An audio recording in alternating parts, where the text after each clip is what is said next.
For me, never giving up meant just that. I mean, every single day when I woke up, I thought, today's the day.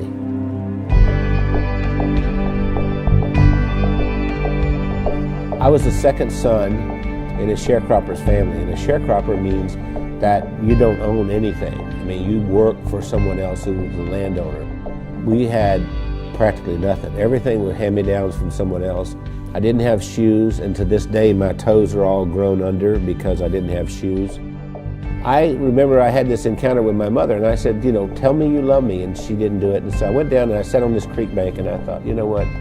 I don't care if anybody loves me, I love me. I made a list of goals that I wanted to accomplish, and they were laughable because I didn't even have 2 nickels to rub together, but my first goal was I was going to be a millionaire by the time I was 35.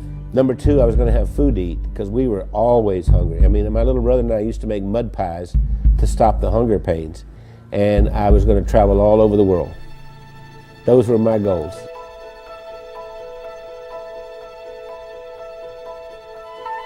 I've learned everything from working with Randy. I didn't know anything about business. I started out, before I met Randy, I was a teacher, a mathematics teacher. Well, I think we have a very good balance. Randy's really good in sales and telling the story and explaining why people need to have whatever it is that he's selling. And then he comes to me and says, Wendy, can we make it do this? And I have to get it done. We started working together, and we were together all the time doing things, and then we just, you know, couldn't be without each other. And once she got exposed to me, it was downhill from there. I mean, she could not last a day without me. That's probably true. That's what the COO does here. Does hair? She preps me. Spit on it, honey, like you used to do. I never spit. We retired a few times. Did he tell you that?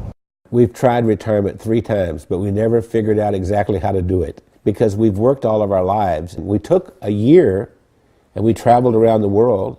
Then when the decision of the day became, where are we having breakfast? I thought, we're in trouble. If I were giving you advice and you were meeting Wendy for the first time, I would tell you, don't get your feelings hurt if she uses her phone while she's meeting with you. Hey, Kim. Hey, Chris. Okay. I'll see you in the morning. All right. Bye. Bye-bye. I kind of feel like a triage nurse at a hospital. And every week I go in and I reprioritize. No, I'm not approving that. I think what drives Wendy is her desire to be the best and provide the best of service to everyone. Awakened at 2:30 in the morning, and I hear this little click, click, click, click, click, click, click, click, click. And it's Wendy over there looking something up at 2:30 in the morning. And I'll say, why aren't you sleeping? You can do that tomorrow morning. We are the definition of entrepreneurs.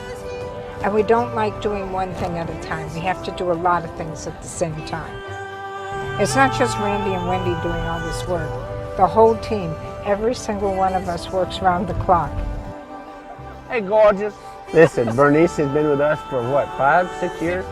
6 years. Yes. And we love her to death. And I love you guys. Yeah. Randy leads with his heart. And he's the most incredible person I've ever met. He's gone through so much in his life. And I believe that I'm going to make me cry here. Randy has made the difference in my life. What's important is, what do I contribute in this day to make the world a better place? I know that sounds corny, but that's really what it is. My daddy used to say, we leave here with empty pockets. The other thing my dad said is that when you leave, you'll be accountable for 2 things. 1, how did you treat Mother Earth? And 2, how did you treat the people on Earth?